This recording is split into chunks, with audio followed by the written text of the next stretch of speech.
Welcome, everybody. Good Shabbat. It's been some time since we've had an actual Shabbat talk, although we've been celebrating Shabbat ceremonially by offering bread and wine to Adonai, our beloved Abba. We haven't had a talk about the book of Isaiah for some time, and now it's time to continue our sessions on the book of Isaiah, which will extend to some point in the future. So this is part 15 of a series. So as we know from prior sessions, Isaiah is often known as a political prophet because he often spoke against other countries.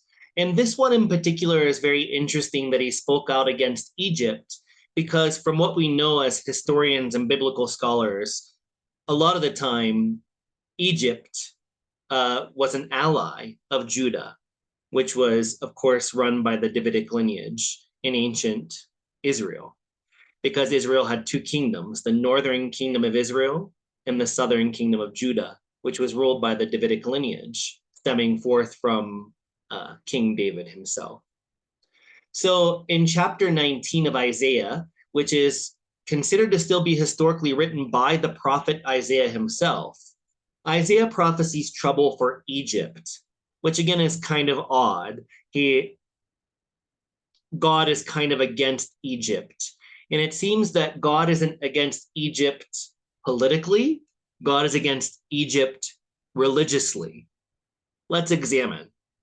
So in Isaiah 19, 1 through 4, we see an oracle concerning Egypt.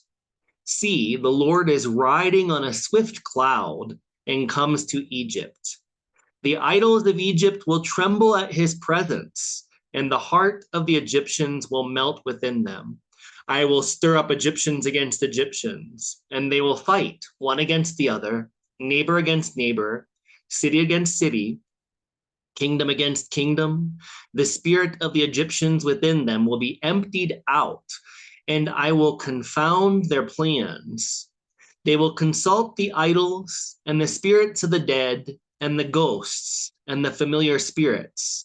I will deliver the Egyptians into the hand of a hard master. A fierce king will rule over them, says the sovereign, the Lord of hosts. So let's look at a few pieces of these verses that we see here from chapter 19 of Isaiah. So we see the main reason why God is against Egypt right away. The idols of Egypt will tremble at his presence. So Judaism was very odd in the ancient world, in the Mediterranean and Middle Eastern areas, because that area of the world, including Greece, etc., and Rome and Babylon, all these areas were very polytheistic. Even if they believe that all those deities are part of one supreme deity or come from one supreme deity, they were still polytheistic, and people worshipped various gods for different purposes. And this was true in Egypt too. Although there is evidence that very early ancient Judaism was in fact polytheistic, that it worshipped both Yahweh and a female goddess, Asherah, who became also known as Ruach, as Shekinah, as Holkmah, etc. By the time we get to the compilation of the Hebrew Bible, the Hebrew Testament, those in power in the patriarchal of Judaism remove the female goddess, which is evident in ancient Judaism, and they established one monotheistic God, Yahweh. And Yahweh was definitely a man. He was definitely a boy. By this time in history in Isaiah, we see Yahweh kind of resembling a Zeus-like figure, that he rides on clouds and he thunders and he roars, and he's almost, here in these verses, he's almost anthropomorphic because he's riding on a cloud. He's not just consciousness or something else, but he's a god of war. He's a very angry God at this point. And this one God of all creation that Isaiah has declared in earlier classes and earlier sessions, he's very much mad that Egypt has multiple gods. Have no other gods before me. Now, it's very important to note that the commandment says, I am your God. Have no other gods before me. That commandment does not mean that Jewish people didn't believe in other gods. They simply believed that Yahweh was above all gods. He was the God of Israel. And not only that, but he was the God of all nations, is what Isaiah declares earlier in the book of Isaiah. So here, the idols of Egypt will tremble at his presence. All these other inferior gods of Egypt that are much lower, not as powerful as Yahweh, they will tremble before him. In the hearts, the Egyptians will melt. And because these idolaters in Egypt, I'm laughing because it's just not likely to be historical. Egypt is not going to bow down and say, oh, I'm going to give up my religion because this smaller vassal country at times is telling me I should worship their God. But again, Isaiah is putting Yahweh up on a pedestal here. And he's saying that God is mad because the Egyptians are worshiping lesser gods. They are worshiping other gods other than me, and I want to convert these people to Yahwehism. And if they won't, I will break them, because I, Yahweh, will stir up Egyptians against Egyptians, and they will fight, and they'll kill each other. Literally, the spirit of the Egyptians within them will be emptied out. Their spirit will be emptied out from their bodies. In other words, they will die in these fights, in these wars that Yahweh will instigate as a punishment to these polytheistic people that are not bowing down to the one God, Yahweh. And furthermore, these people are all guilty because they will consult their gods, their idols, and the spirits, the dead, and ghosts and familiar spirits. All of these things are very much cautioned against and prohibited in the Hebrew Testament, that you shouldn't do these things, that it is sinful to do these things, according to the Hebrew Testament. I will deliver the Egyptians into the hands of a hard master, a fierce king will rule over them, says the sovereign, the Lord of hosts. So because they are polytheistic, because they don't worship Yahweh, because they consult idols, spirits of the dead and ghosts and familiar spirits, they're going to lose their country's sovereignty over itself, and they will be ruled by a tyrant, by a fierce king. So this is somewhat based in historical fact. So in Gill's exposition of the entire Bible, we see the first part of this is he talks about the text we just read, and I will set the Egyptians against Egyptians, or mingle and confound them together, in which confusion they would fall upon and destroy one another, as the Midianites did.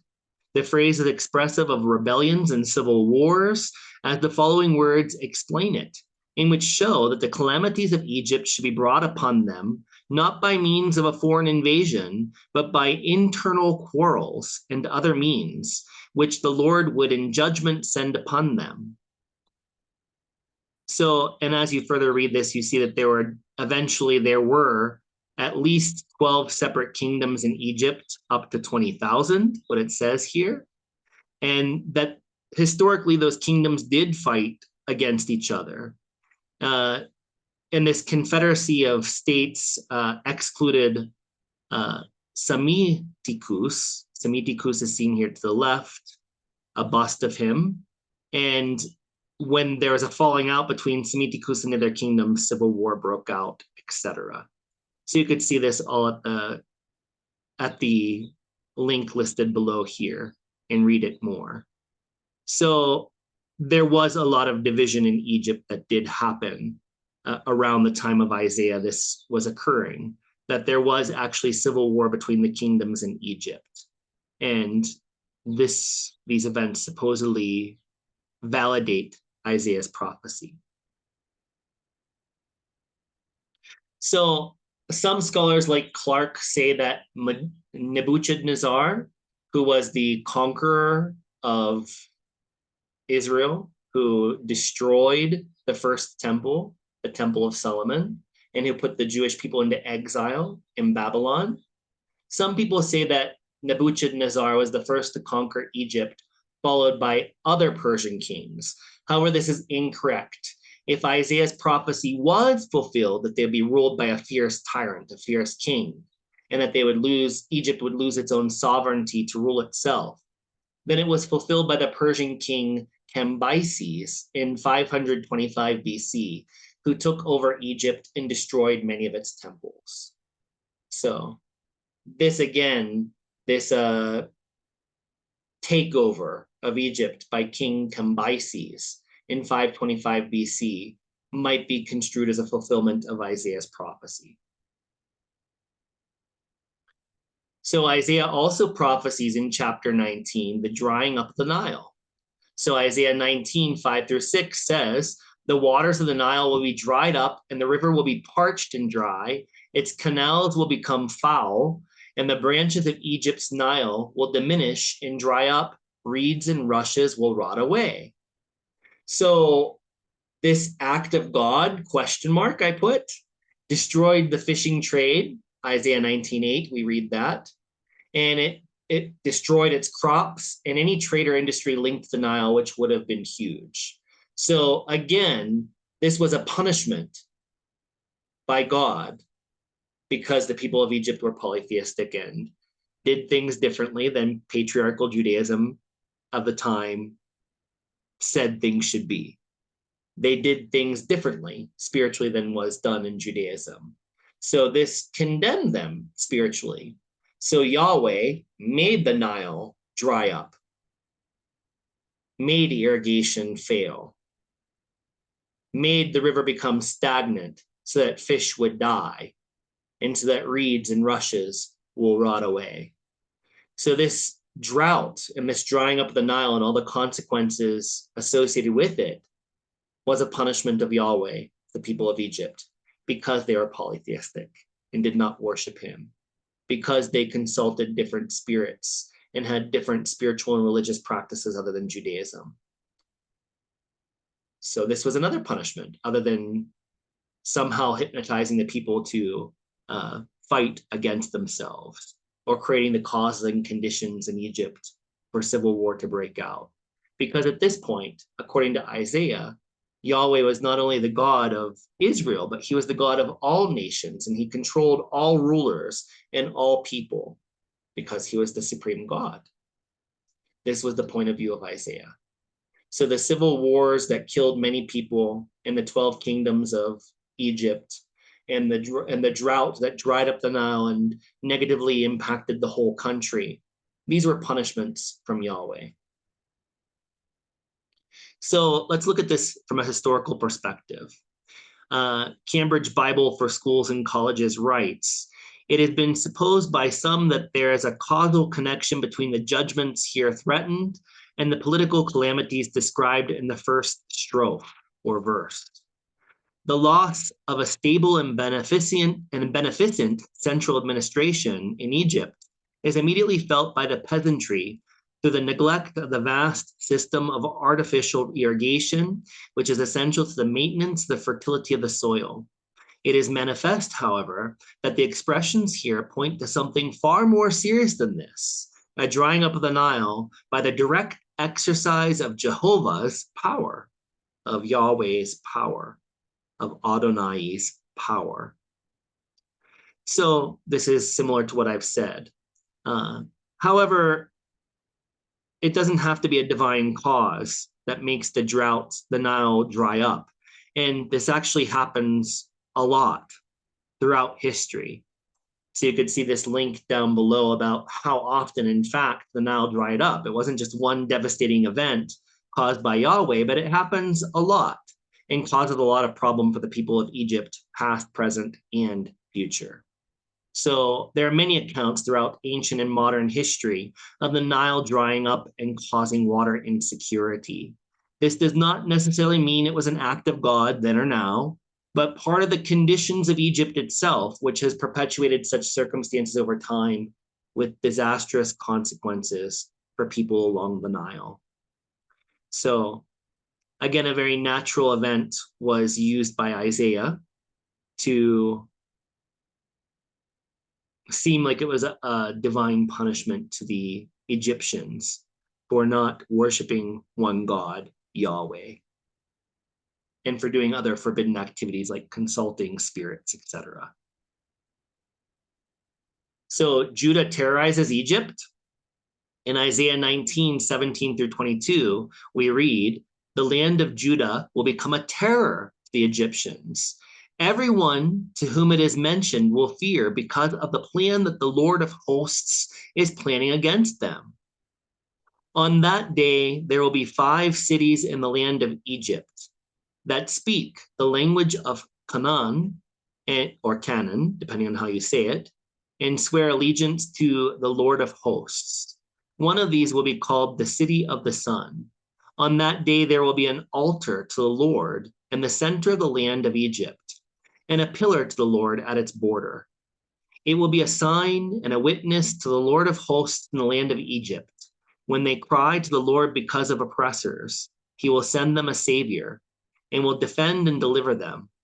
The Lord will make himself known to the Egyptians, and the Egyptians will know the Lord on that day and will worship with sacrifice and burnt offering, and they will make vows to the Lord and perform them.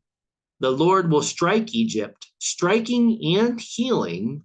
They will return to the Lord, and he will listen to their supplications and heal them." So we'll continue discussing this in the next slide, but the land of Judah will become a terror to the Egyptians. If you read this at face value, it seems like Judah will attack or somehow create war with the Egyptians to overtake them, to force their political ideas or religious ideas upon them. And we simply don't see that anywhere in history.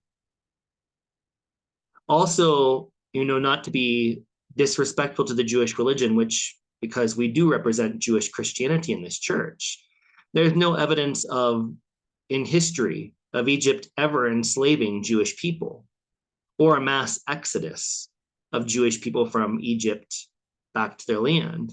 There's absolutely no historical evidence of that, or of the land of Judah causing terror to the Egyptians.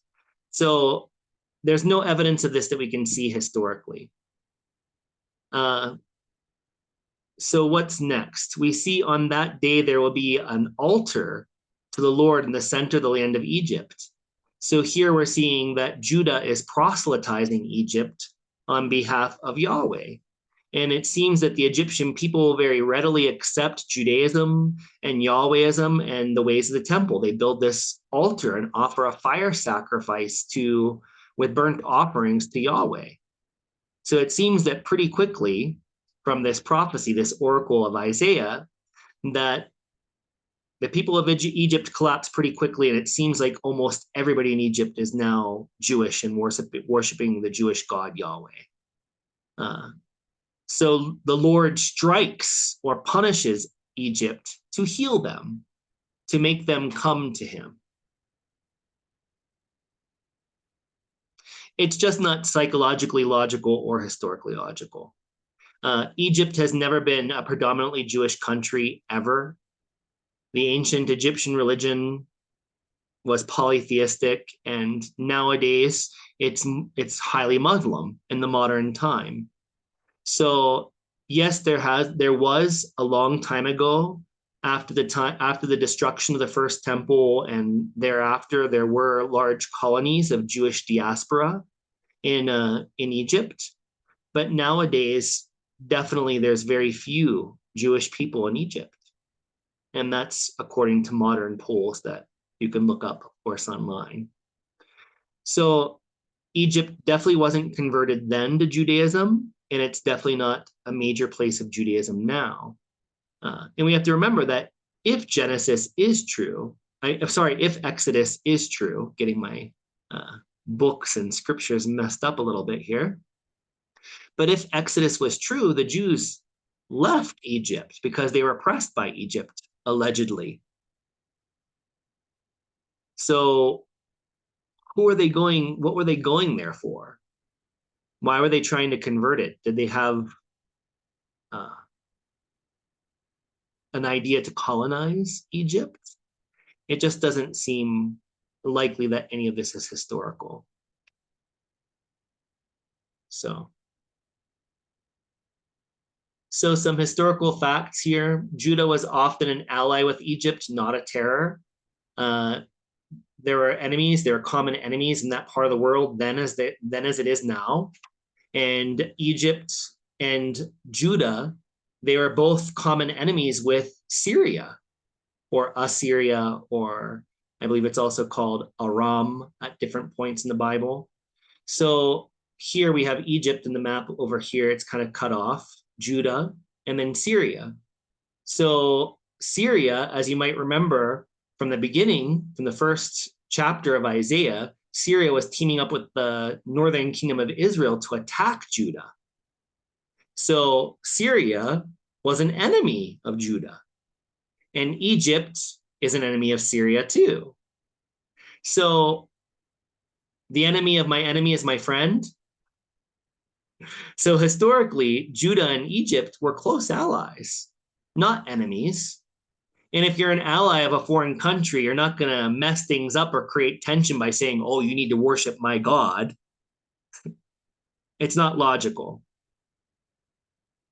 So not everything in the Bible, both Hebrew Testament and Christian Testament, not everything is historical. Some of it, quite honestly, is made up.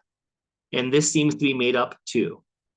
That doesn't mean that there isn't value to these stories. There are value to legends, and many different sects and mystical groups will try and give different meanings to this. But we can say that this part here about Judah being an enemy of Egypt was untrue at this point in history. And there's no historical evidence Judah ever attacked Egypt, at least during the point of history in which Isaiah existed. So the Egyptians and Cushites had begun agitating peoples within the Assyrian Empire in an attempt to gain a foothold in the region. As a result, in 701 BCE, Hezekiah of Judah, of Davidic lineage, Lul, king of Sidon, Sidka, king of Ascalon, and the king of Ekron formed an alliance with Egypt against Assyria. So Egypt and Judah politically were friends, even though they likely had disagreements about religious persuasion and religious teaching and religious worship.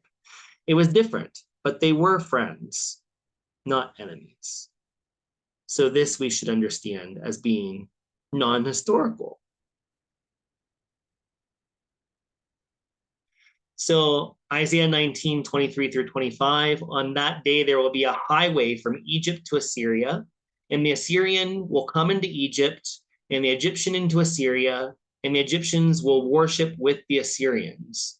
On that day, Israel will be the third with Egypt and Assyria, and a blessing in the midst of the earth, whom the Lord of hosts has blessed, saying, blessed be Egypt, my people, and Assyria, the work of my hands, and Israel, my heritage. So here it talks of some road or some trade route from Egypt to Assyria, and all these countries will come under Yahweh's rule. From what we see here at face value, it seems that Assyria and Egypt will convert to Judaism, which never happened, of course. So there'll be a blessing in the midst of the earth, whom the Lord of hosts, Yahweh, has blessed, saying, blessed be my people, my Egypt, blessed be Egypt, my people, because they are now Jews, and Assyria, the work of my hands, and Israel, my heritage. So all these countries seem to come together, work together, and become Jewish and worship Yahweh, and everything is happily ever after. And of course, that never happened. So, historical facts. In that day shall there be a highway out of Egypt to Assyria. the prophet's horizon at once brightens and expands. Palestine was in his time the battlefield of the two great empires. The armies of one of the great powers crossed it both before and after, as in the case of Shishak, Zerah, Tiraka, Necho, Sargon, Sennacherib, Nebuchadnezzar, on their march against the other. The prophet looks forward to a time when the long-standing discord should cease. Assyria, or the power which succeeded her, gaining for a time the suzerainty, and both should be joined with Israel as in a threefold cord not easily broken, an alliance. Like other bright ideals of the future, it yet waits for its complete fulfillment. So here it seems that Ellicott's commentary, this is all quoted from the link seen on the screen. Ellicott doesn't see it the way I see it. When I give it a straightforward reading, like I just said, it seems like all those countries were converted to Judaism. Here, it just seems that they all created some kind of alliance that benefited everybody politically, not necessarily religiously. Whether it was a political or religious alliance, it never came to pass. No matter how you see it, how you read it, how you interpret it, it just was a prophecy unfulfilled.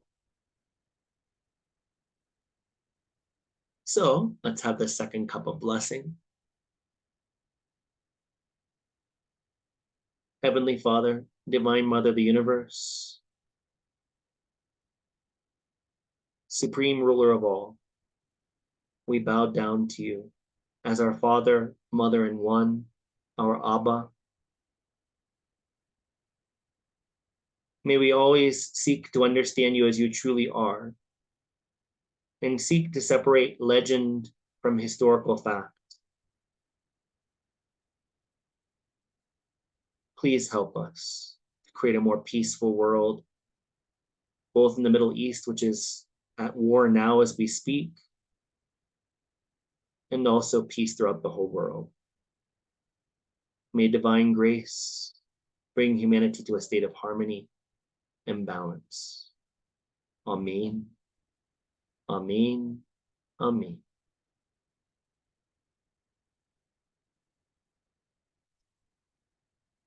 Thank you, everybody, for coming. If you have any questions or comments, please put them in the section below, either on Facebook or YouTube, and I'll be happy to answer them. Good Shabbat. Have a blessed Sabbath.